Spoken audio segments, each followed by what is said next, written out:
Hello everyone, welcome back. After completion of basic anatomy and physiology part of nervous system, now we are going to discuss about neurological disorders. So let's see. Our first topic is multiple sclerosis.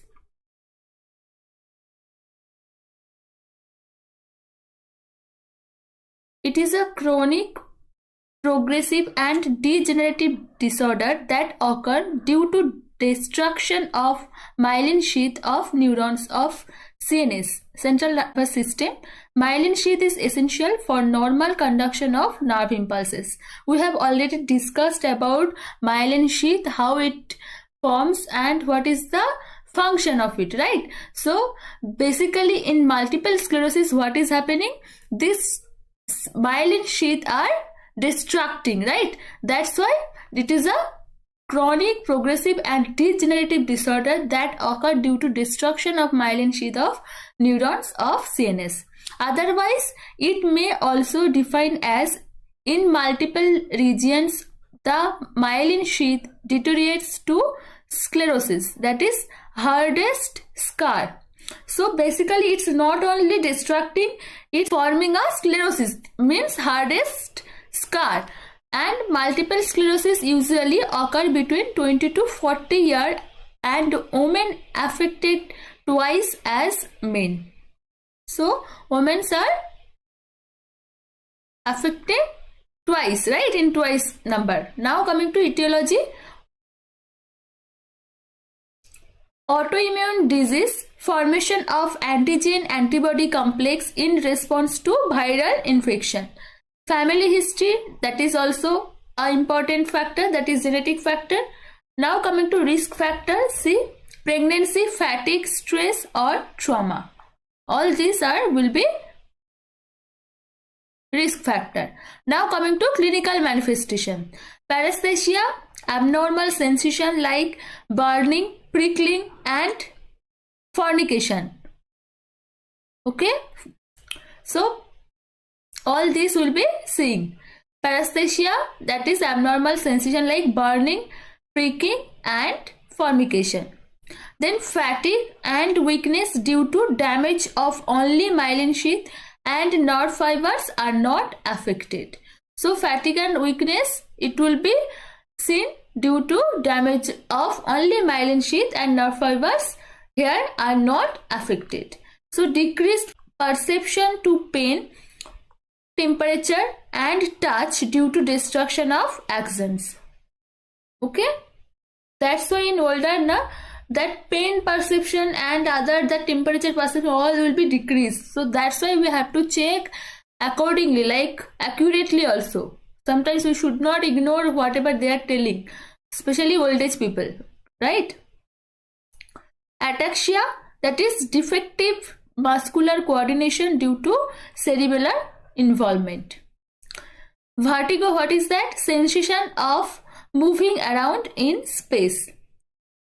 Then blurred vision and diplopia due to optic neuritis. Dysphagia, difficulty in swallowing. Urgency, frequency, retention and incontinence of urine, all will be seen. Urgency, frequency, retention and incontinence of urine due to demyelinization of spinal cord. Abnormal reflex like positive Babinski reflex. So because this Babinski reflex, it is normal in case of infant, but if it is present in adult, then it is abnormal reflex will be known as, it will be known as abnormal reflex. Clear? Now emotional changes like apathy, euphoria, irritability and depression.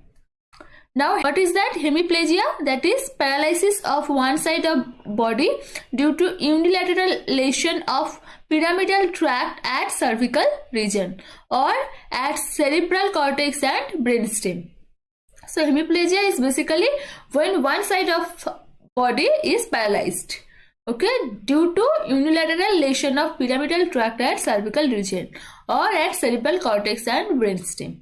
Now quadriplegia or tetraplegia, here it means paralysis of all four limbs due to bilateral lesion of pyramidal tract at cervical region.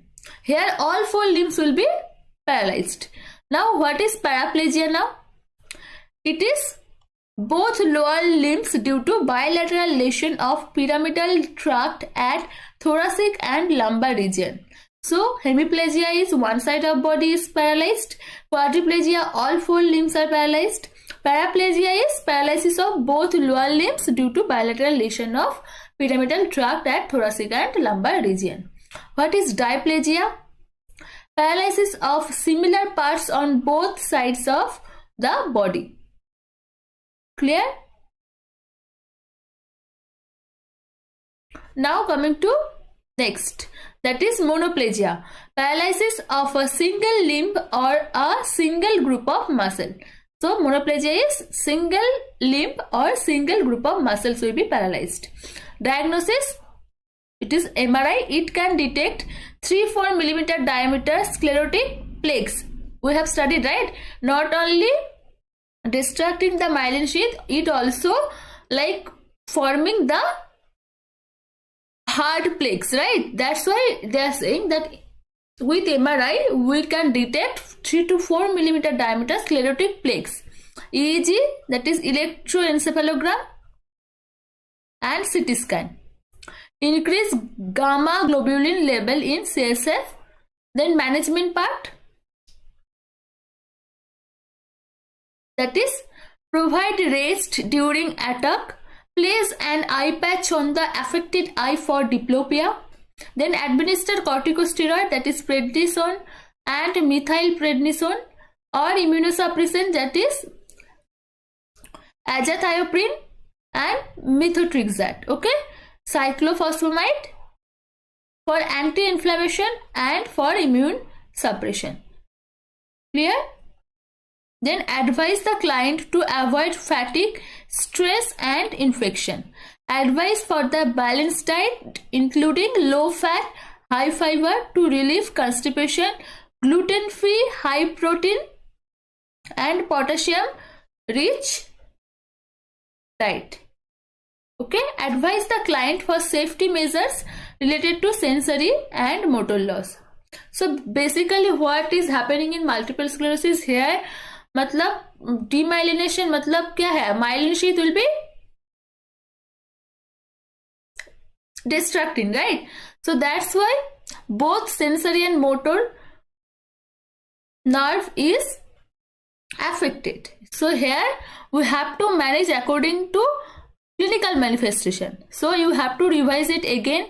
What all are the clinical manifestation here? That is paresthesia, abnormal sensation will be there like burning. So this all will be your nursing assessment part. That what all things you should assess for a patient who is coming to you with the diagnosis of multiple sclerosis. So you have to know that how you should deal with the patient according to the clinical manifestations. So the patient may arise with paresthesia, fatigue and weakness, then decreased perception to pain, temperature and touch. Okay, basically in case of old age patient you have to give extra attention to those patients. Then ataxia, defective muscular coordination due to cerebellar involvement. Now vertigo, sensation of moving around in space, then blurred vision, diplopia. In that case what will be the nursing assessment now? Then you have to, that we have studied that you have to cover that eye because that patient will feel irritated, right? That's why you have to give the special care to that eye. Now dysphagia, then physical stimulation should be low, means environment should be suitable for the patient. Clear? Dysphagia, difficulty in swallowing, so you have to give food accordingly for those patients, right? Urgency, frequency, retention and incontinence of urine is there, so maybe you need to catheterize the patient or you have to assist the patient to bathroom, right? Or you have to involve the family member for the extra attention. Now abnormal reflex like positive Babinski reflex, emotional changes like apathy, euphoria, irritability and depression, all this can be seen. Clear? And if patient is paralyzed, then also you should, because that time patient is not able to do their basic routine, so you have to encourage the patient for passive ROM. So all these symptoms, the basically family member also, they should be involved in the patient care. So we have seen the diagnosis part as well, that increased gamma globulin level in CSF, MRI, EEG, CT scan, all these are diagnosis. Then management also, rest during attack and eye care. Then corticosteroids, because patient is extra responsive to stimuli, right? That's why we are giving immune suppressant and anti-inflammation to the patient.